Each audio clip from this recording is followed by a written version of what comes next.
Stand! Stand! Stand! You want to dance? Ask me nicely. Let's talk. Better listen very carefully. No problem. You having fun? No! Thanks. Hello, and welcome to Jean-Claude Van Damme, episode 13. This is the podcast where we talk about Van Damme movies because we've got all the time in the world. I'm your host, Marcus Jones, and joining me today is my friend Elizabeth Lerner. How are you doing today, Liz? Hello, I'm doing well because I saw maybe the one good Jean-Claude Van Damme movie. Oh, that hurts my heart. I know, I'm sorry. I'm sorry. It's not quite true. It's perhaps the best named Jean-Claude Van Damme movie. That's almost certainly true. I also like Hard Target. I will. Absolutely. It's hard to resist. I'm trying to think. What are the other good Van Damme movies? The ones that you would, that people defend. Kickboxer. I haven't seen Kickboxer. Bloodsport. I did like. Okay, maybe I like more than I think of him. Yeah, and today we were talking 1994's Timecop. And this is an episode we've been trying to do for many months now. For literal months, since before Trump was elected. It was exactly. When it was much less relevant. Oh, man. But yeah, so scheduling got in the way. We forgot about it for a little while. There was the holiday season. And I basically think at this point we've been thinking about Timecop more than anyone actually involved in the production did. Definitely, it took longer to record this episode than to make the movie. So I guess before we jump into the movie, you've talked a little bit about it, but what is your experience with Van Damme? What do you know of him? When did you come across him? What kind of stuff have you seen? And your general thoughts about him? So I'm not a major Van Damme fan. I'm not a big martial arts movie fan. I don't know. I'm sorry. Fight scenes I kind of often glaze over a little bit. So I always thought of him as kind of the second rung of the canon, and I never really watched too much of him. He's way more charismatic than I thought he was. I was surprised by that. I'd seen a handful of his movies here and there, but this movie, Timecop, I now realize I read the novelization as a kid. That's amazing. Yeah, my library had it. Yeah, so that's my main contact with Timecop. I a lot of his. I haven't seen his B movies, his lower tier, I suppose. So most of his work. Yeah, no, almost all of it. Yeah, I haven't seen Cyborg yet. Rick wanted me to watch Cyborg, so yeah, he did that one with me. Yeah, but yeah, no, excellent, and for once, I think you're a little bit more prepared for this film than I am because I have not read the novelization. You got one up on me there? I don't remember anything except the opening scene they describe when the guy in the Old West. That's the only part I remember, but it's stuck in my brain. And movie novelizations is something that Peter Moran and I talked a little bit about on his episode, and that seems like one I would have been into as a kid because there would have been a sex scene in it. I would have been all about that. Yeah, the porn scene is half the book. The VR scene, yeah. Okay, so in this Timecop is, at least for a while until like the Kung Fu Panda movies came along and like Expendables 2, was his biggest hit. It came out the same year as Street Fighter, which is considered a flop, but made almost 100 million worldwide as well. But this one made over 100 million worldwide on a $27 million budget. Huge hit for Van Damme, and then it just kind of started going downhill after that. Yeah. And we're got a TV show, right? Yeah, there was a second film that I think had Jason Scott Lee in it. That was like a direct-to-video movie or possibly like a Sci-Fi Channel movie. But yes, there was also like a Timecop TV show. I don't know if it was Timecop 2046 or something like that. Yeah, I think it only made it like half a season. And like, oh, this is a terrible idea. Yeah, and also, I don't know if the comic was before this or after The this. comic was before it, and it was written by someone who would go on to write for Battlestar Galactica. I can't think of his name, but he's one of the main writers of Battlestar Galactica. Well, there's two writers. One is Mike Richardson, who is the founder of Dark Horse Comics, and the other one was Mark Verheiden. So I think that's Verheiden was wrote for DS9. I didn't know that it was the co-writer. Wow. Yeah. And yeah, let's toss the tagline out there. Turn back the clock and your history. That's a good one. The one that I saw was his wife died 15 years ago. There's still time to save her. Which isn't even right. It's 10 years ago. Or maybe 10. It must have been 10. I'm remembering wrong. But yeah. I would have loved it if they got it wrong. Yeah. It's a very good tagline. There's still time to savor. I like that. Yeah. So not only is this a time travel movie, so there'll be a lot of time travel talk going on. This is perhaps the best coif of hair that Van Damme has had in his career. It is impressive, yeah. I've never seen a martial arts action star with that much hair. Mullet is fantastic. Yeah. It's been a slow progression from towards dad balding haircuts. Yeah. Oh, it happens, yeah. That's kind of where he is now, but he seems comfortable with it. Yeah. So let's talk time travel. The time travel element of this film, which is really confusing to me. Yeah. It's like it's the same problem Looper. it's one of the same things with Looper. It's like, how does time travel work in this movie? Yeah. So okay, I mean, we don't have to worry about spoilers, right? Oh no, not at all. Okay, so at the beginning, the first time his house blows up, does the guy just die? Like, was that always him? Did he always have gone back in time, talked to his wife, and then beat up Ron Silver in the? No, he couldn't have, right? No, he couldn't have. So then, what was Ron Silver doing, blowing up in the movie? What the alternate Ron Silver in the second floor in the window? Okay, so here's where it gets tricky. So I think since we're going along with him, like he is kind of, this is his journey. He doesn't go back in time until we see him go back in time in the movie. Mm-hmm. So I think for some reason or another, this stuff happened, I guess. But yeah, like, why would they be after his wife? Why would they blow up his house? Yeah, no. And what was Ron Silver's plan in that version? Like why? Because the guy is still because that must have been the time travel version of Ron Silver, because the guy is still alive after that in the movie. Yeah, so he must have gone. So that guy must have already gone back. Okay. So then when we see it in the movie, does that mean that he just does it differently this time and it works out, as opposed to in the original scene where it doesn't work out and everybody just blows up? So there was like a fail. Like, this is like, because every time he fails, his wife dies, right? Yeah. So maybe this is like the 30th try. Like, it keeps screwing up and it keeps not happening. And then finally he got everything just right and he saves the day. Well, and it's like funny, a video game. For being a time travel cop, which he is in this movie, he knows nothing of time travel. Because even when he comes back at the end of the movie, he's like shocked and basically telling everyone like, "Oh my god, I changed history." Like, are you trying to get arrested pretty much by telling him that he tampered with time. He's a terrible cop. I mean, we could accept that. He's a terrible cop. He's an okay cop. He's a terrible time cop. Yeah, for sure. And also, so there is a vessel through which they travel through time. There is a pod, like a car thing, that goes 88 miles an hour into like a brick wall and shoots through time, and it's like a water tunnel pretty much. Yeah. I want to know what's going on with the pod while they're back in time, because it just sends people back. But like, is the pod just like stuck somewhere in time and space? Because they return in the pod. A good question. Another good question. Why do they have to rocket forward when apparently the bad guy can just walk? Because he walks. Yeah. He just walks a few feet forward. And he was using the prototype. So if he's using the prototype, why did they make it worse? Well, yeah, because they even make mention when they're using the actual one that, like, this messes up every once in a while. We had to clean some people off the wall. Yeah. I don't get it. And it's also when they're trying to police it, like, it's that technology. They need a whole, like, system. They need a whole building, a warehouse with, you know, the pod and everything. How many people are able to go back in time and do time crimes? Was the implication that every person who has gone back in time was the bad guy sending them back? I would assume so, yes. But then, so like, why would they need it in the first place? Like, well, exactly, because if they only have, like, one area you can do it in, just guard that area. Yeah. And he didn't know about it. He didn't know about the time travel thing until he went back in time the day before the council. Oh, and told himself about it. And told himself to go into it. So if he didn't know about it before, were they, like, how did the guy who went back to the Old West figure it out? You know what? Looper's starting to look pretty good from a time travel standpoint. So this film is directed by Peter Hyams, who we've seen before. He worked with Van Damme on Sudden Death, as well as some other things like Enemies Closer.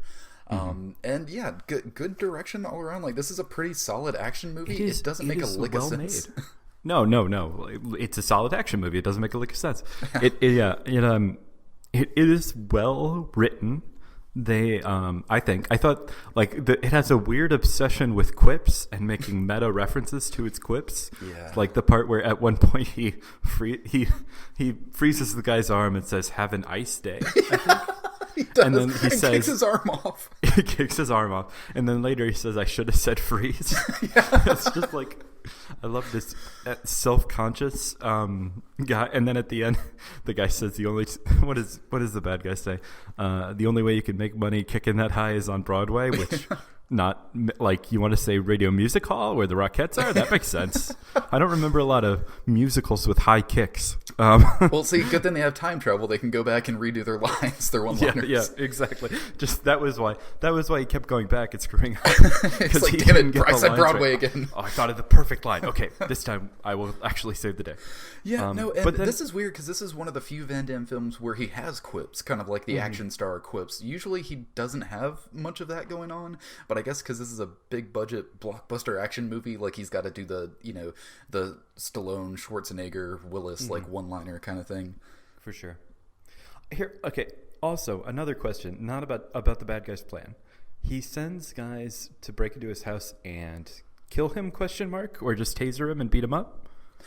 I assume to kill him. Kill him. But then immediately afterwards, the internal affairs woman shows up, who's a spy. Yes. So what was his plan? Was this a backup? Was he just like, okay, I know these guys are incompetent, so just in case, I'm gonna do a spy plan. I don't know at all. And again, that's the thing, is like the whole thing is they just created time travel and now they need to police it, and it's just don't do it.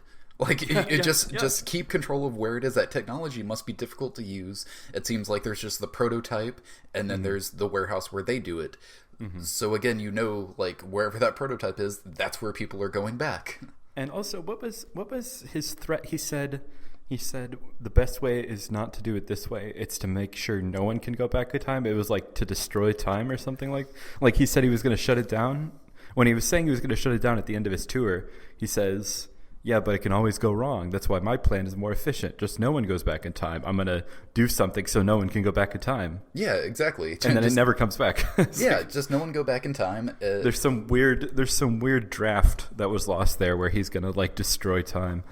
Yeah, and also, I mean, not a whole lot of time travel going on, I guess, because we have the opening scene, which takes place in like the Old West, and there's a guy that has future guns and robs like a buggy that has gold, I guess. He gives him like 3 chances to retire first, though, which is nice of him. Yeah, and then there's also like New York, 1929, basically when the stock market had crashed, and someone's there buying very cheap stock that makes him super rich in the future, which I guess is how Ron Silver is garnering money for his campaign. Apparently, like, money for his campaign. Also, that is so adorable. Like, the idea that this evil guy needs to steal money for his campaign and doesn't just go to super PACs. Like, what?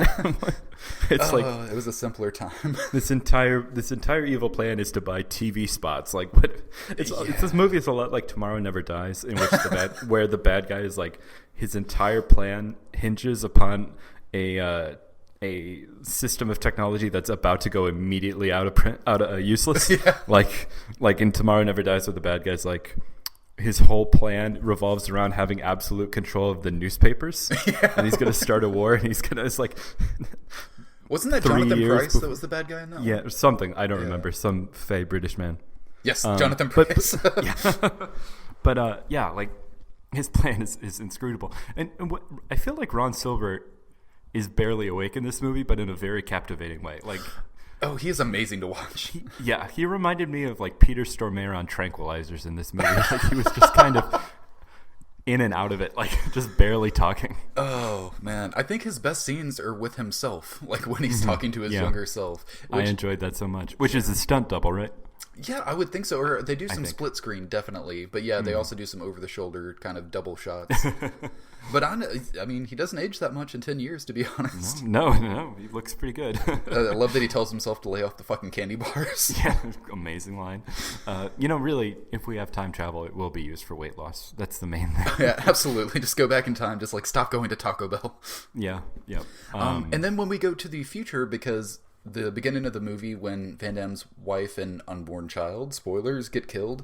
That's, I guess, 1994, the present. And then we cut forward 10 years to 2004. Oh, that's adorable. Yeah.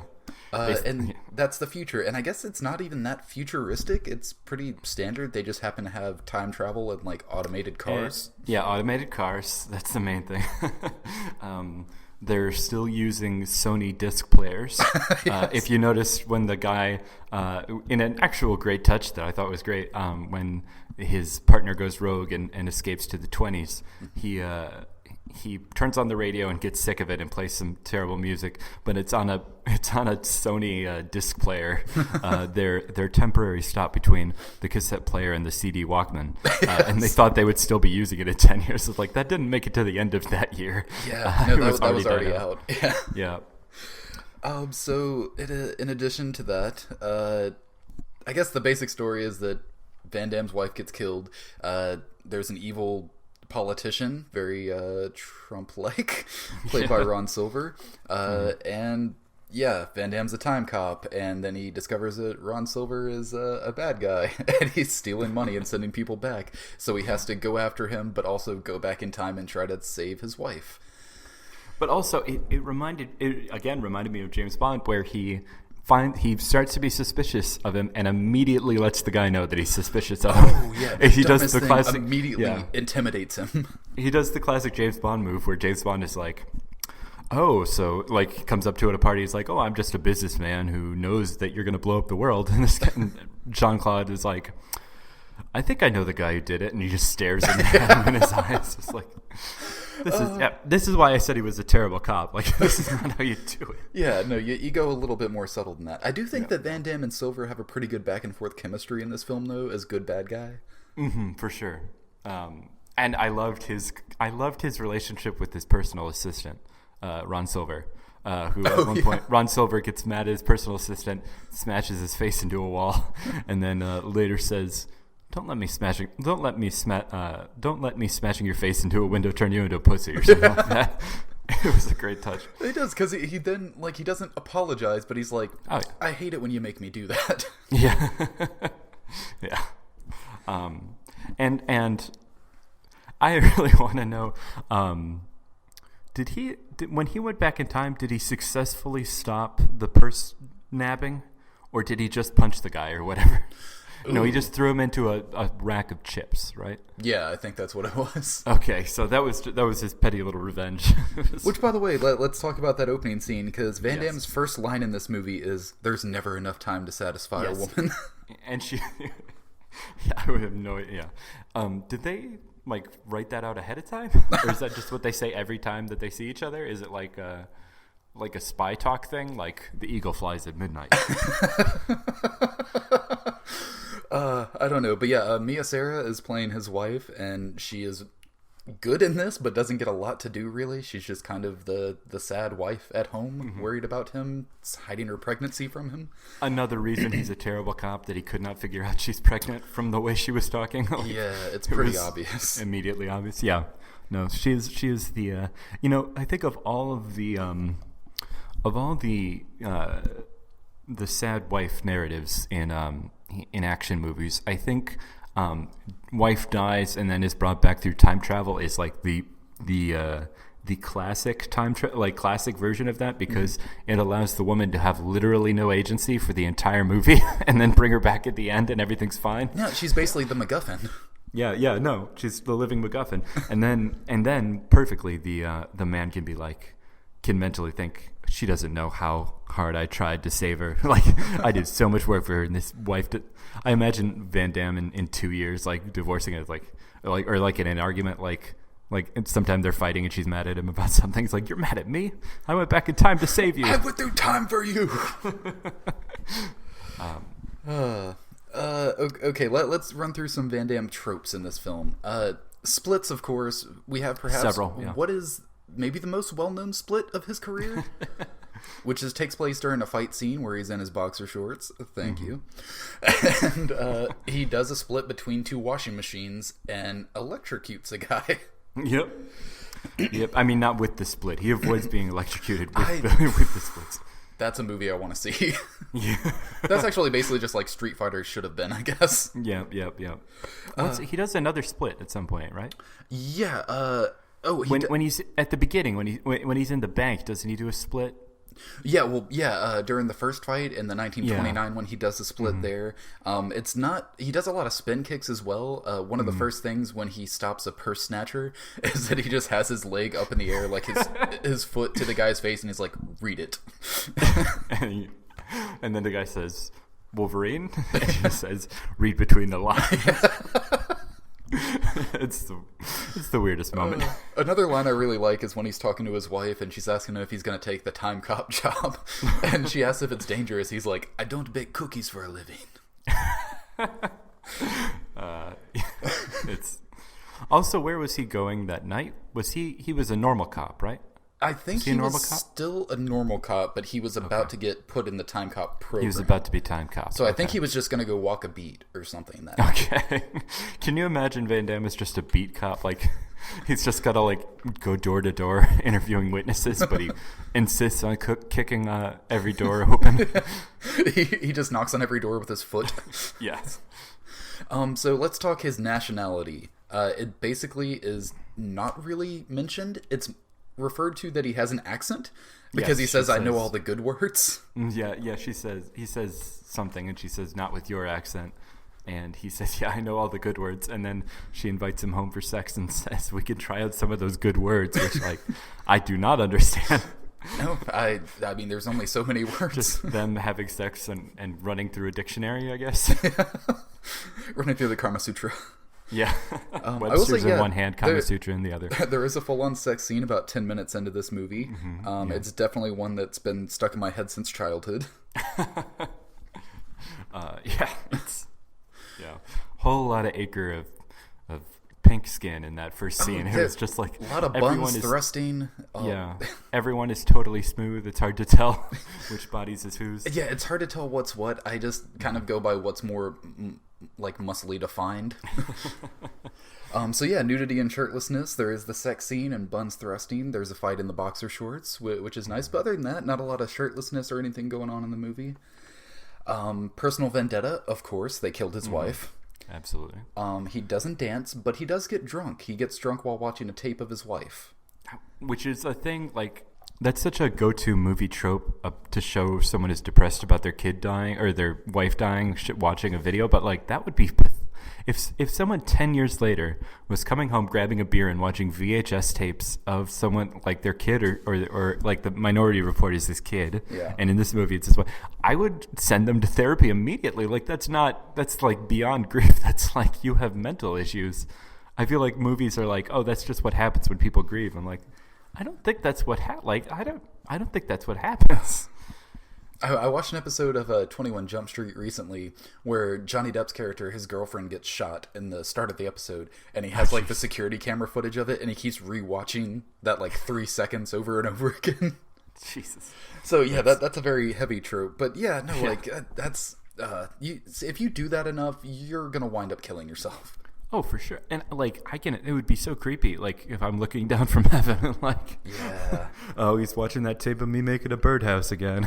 Yeah, because, there's alcohol involved. You probably masturbate to it sometimes. You must, right? There's no other way. Memories of the sex scene from earlier. Yeah, too bad he didn't have a tape of that. Yeah. So, Ron Silver. Yeah.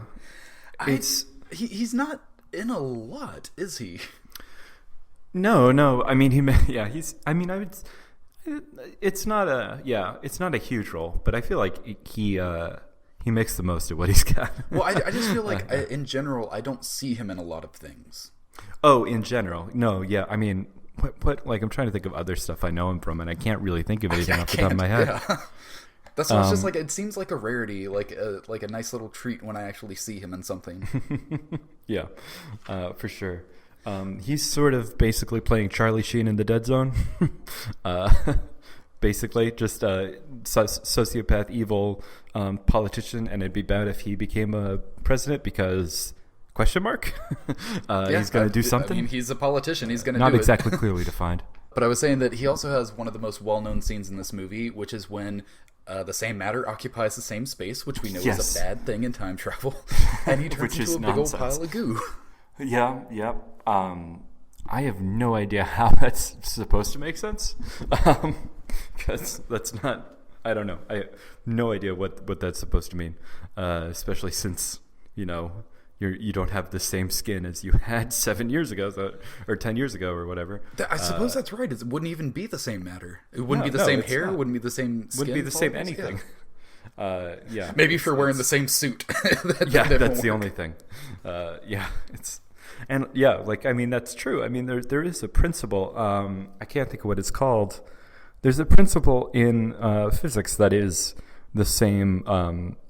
The two, I'm going to be boring and sciencey, two fermions with the same properties can't occupy the same space at the same time, but that doesn't mean like you explode. It just means that can't happen. Like in movies, I feel like they take scientific rules, and when they say can't, they read mustn't. Like it's an imperative. Like God's like saying this something bad. It's like, no, that just can't happen. Like that's just no. So do you mean more like it would repel? Like it just wouldn't be allowed to do that as opposed to becoming a pile of goo? Yeah, exactly. No, or exploding. There would be no super fast bad CGI Cronenberg or bad PS1 game boss getting killed. Yeah, pretty much. Yeah, let's talk a little bit about the effects in this movie, because I think they hold up relatively well for being 1994. The frozen arm looked pretty good. The time travel looks okay. Yeah, I mean the ripple effect looks very 90s, but not in a bad way. It just kind of it looks like sliders or something. Well, yeah, exactly. Water tunnels. That's the easiest way to do it, really. Yeah, for sure. Yeah. Which I love sliders, by the way. I would do a sliders podcast in a second. All right. At least up until like midway through season 3. Yeah, that's about right. Yeah, no, the special effects, they're not bad. The future guns, so at one point a guy has a future gun that seems slower than any modern gun. When he's in the bank, it seems to be firing slower than any machine gun. Oh, like it has to recharge? Yeah, like this is a major step down. I guess gun control has finally come in and slowed down all the guns. Yes, that's a movie. Suppose, That should be a movie. Some old people from now go to the gun-controlled future and kill them all with their super fast guns. Well, that's the thing. You figure, if you're gonna have a future gun, it needs to hold grenades. It needs to fire quickly. It needs to have a freeze ray on it or something. Exactly. Yeah, it's not. It seems less effective. Also, I would point out that his whole idea is that he's supposed to prevent ripples in time, but they had a gunfight in the past with future guns. Does that not cause ripples? Yeah. People are like, oh shit, what was that crazy future gun? So the whole idea is that these cops are supposed to prevent ripples in time, but they go back in time and have a gunfight with future guns, which people see. Doesn't the secretary see them shooting at each other? And yet somehow that doesn't cause any ripples. Yeah, well, no, because when he goes back to 1929, a guy literally falls out of the window. He catches him, and they disappear, and then the guy comes back 10 minutes later. That doesn't cause any effects. All he says is what? Lord have mercy. Yeah, that's he's briefly surprised. That's gonna cause chaos. Yeah, they're not good cops. This is what I'm saying. They're not good cops. Also, I'm wondering what's happening, because the partner, the lady that goes back with him, she winds up getting killed because she double crosses. She's on Silver's side, but I don't understand how any of this time travel works. I don't understand what why did she? What was the plan? He sent her back in time to go back in time with him, and then shoot him. I don't understand what the plan was there. Yeah, I don't know what Silver's evil plan was there to bring in a partner and then betray him when there were already add one more guy to the number of people in the room with guns on him. I don't know what the plan was there. Well, yeah, because again, they go back in time. They kill people from the past sometimes, so that no obviously has an effect. And also, with his partner that goes back in time, double crosses him, and she eventually dies.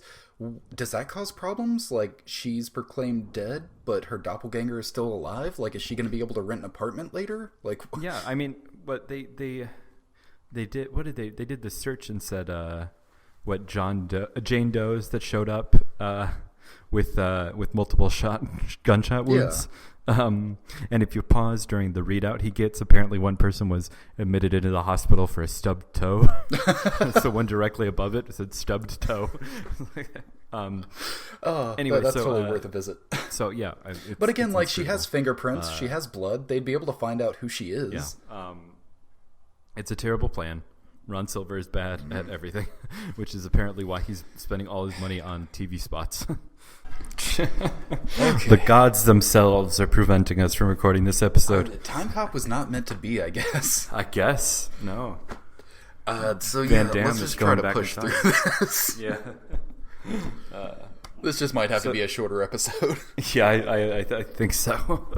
I mean, what else? What were we talking about? I know I was talking about his partner and what happens if, like, your future self dies in the past. Yeah. So yeah, this is a good question. I mean, if your future self dies in the past, I guess your body is back there, right? And you just disappear from the real world.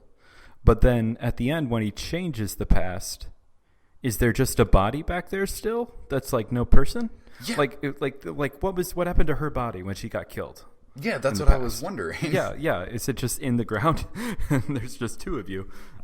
Or would it be like when he comes back in time, like, would there just be a dead body in the pod with him? Like, Maybe there was no dead body because she never went back in time. But then how did he know the stuff to do it? Yeah. No, Yeah. This is it's a baffling. well, also at the very end when he fixes everything and he comes back and, like, his wife had their child and she's pregnant again or some such nonsense. Like, he's all, like, surprised and talking to her just like, oh, I guess I fixed everything. But she seems to have no recollection of the doppelganger time traveler she ran into 10 years ago. But yeah, that's a very good point. I mean, I guess she didn't run into him because she hadn't gone back yet. So that person had never gone back. But then, yeah, what? And also, he I doesn't think- like gain memories of the last 10 years or anything. Yes, okay, that's something that always bothers me in time travel movies, where the Hot Tub Time Machine did the same thing, where he falls in love with this woman in the past, and then he goes to the future, and like, oh, they're married. It's like, oh, great, I have 20 years of memory with this woman that I do not know. I don't remember anything about our relationship. We both might have been fundamentally different people now. People change and grow. Yeah, it doesn't. It's the same thing here. It's been 10 years. They have a kid. He doesn't remember anything about the kid. Like, He doesn't even know his name. Yeah, think of like how hurt children with parents who have Alzheimer's are. You know, oh, you can't remember me. This is tragic. But this is apparently the happy ending. You can just go through the books and get the summary version. Also, you figure if he comes back to the future and everything is okay now, why does he still have that mullet? I totally thought that was a depression mullet. Apparently, yeah. Wait a minute. Let me think. Wait. So if he comes back to the present, then shouldn't he have a doppelganger? If she's back to normal, if the partner was back to normal, who went back in time, shouldn't he have someone that she was married to? He doesn't jump into the body of the modern person. Actually, yeah, that... There should be a modern guy that he has to kill. He has to snap his neck real quick. Okay, my last note that I have written down is this is fucking silly, but awesome. So that's kind of my attitude towards this entire film. It is pretty awesome. I'm not net bashing the movie. All these I don't care about plot holes in general. I mean, well, it's fun to discuss.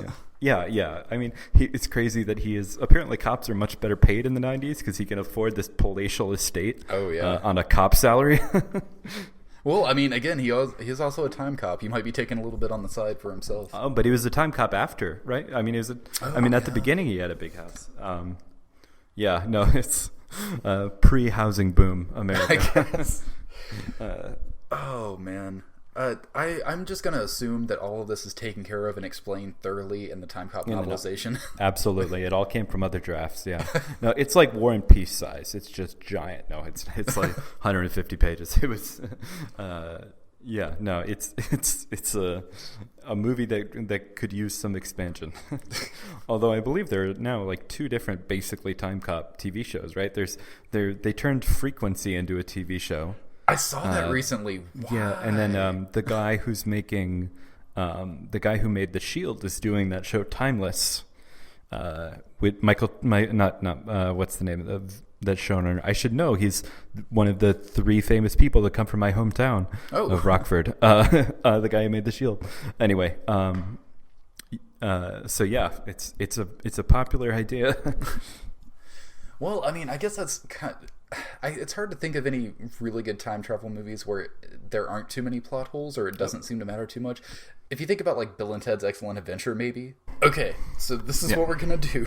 And if I cut out again, just keep on talking because I can usually still hear you when that happens. Okay. So I would like to just ask you, as not being much of a martial arts movie fan or a Van Damme fan, since this is more of a sci-fi actioneer, just kind of what was your overall thought of watching this?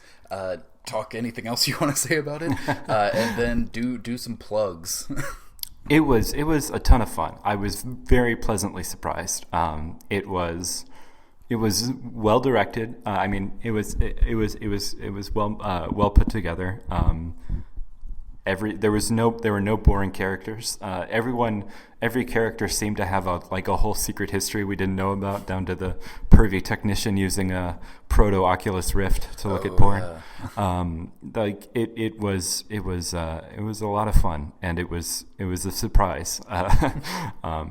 So yeah, I really enjoyed it. And in terms of plugs, I have a blog with nothing on it. Destroy All Critics. Every once in a while I post something on there, and then I usually end up deleting it because I'm not happy with it. If I write anything about movies, it usually ends up getting posted over on Rick Kelly's blog, Luddite Robot. I have a few articles up on there. Rick and I are thinking about doing a similar podcast where we watch James Woods movies. Oh yeah. Yeah. We might give that a shot pretty soon. Lost in the Woods. Yeah, keep an eye out for that. And Marcus, you will definitely be on that. Oh, absolutely. Yeah. I'm all about. I'd be down for Salvador. That would be a good one. Yeah. Or Another Day in Paradise, which is another one of my favorites of his. Both good ones. And also Videodrome will be fought over. I do want to plug this. A good friend of ours, Peter Moran and Aaron Armstrong, do We Love to Watch. You were recently on their Jim Cotta episode, which was on their hilarious. Jim Cotta episode. Thanks. Amusingly, I was originally scheduled to be on their podcast around the same time we started scheduling Timecop for this podcast. But I was supposed to do Super Mario Brothers, and we got delayed. So if you look back at when the Super Mario Brothers episode came out, you can have sort of an idea of how long it took to record this. Exactly. And actually, I remember when I recorded my episode with them for Silent Night, Deadly Night, I was telling them, because we had planned to do it like a day or two later, and I was like, haha, I'm going to get her on my podcast before you guys. Maybe not. I was just giving them shit for no reason. Yep. Well, thank you very much, Liz, for joining me today. Sorry there have been so many technical issues. Hopefully I can edit problem. around those. And please come back on the show to do another movie you might want to do sometime. I absolutely will. Thanks a lot, Marcus. Yeah, absolutely. We'll see you here next time on Jean-Claude Van Damme. Fuck, that was difficult. Yeah, that was insane. What the hell was that? Jeez. Hey, so I have a little add-on to this episode. We actually had a lot of technical difficulties during this episode because my internet was screwing up constantly. So we actually forgot/didn't get to do a final Van damage rating for Timecop. And I talked to Liz, and we were both in agreement that this is a solid 9 out of 10. It has just about everything you want out of a Van Damme movie, plus a sci-fi time travel element to it. So, play the song about time. And this way, I will take you through time. And of course, I cannot predict what will happen. Are you ready? Let's do it. I can't wait forever.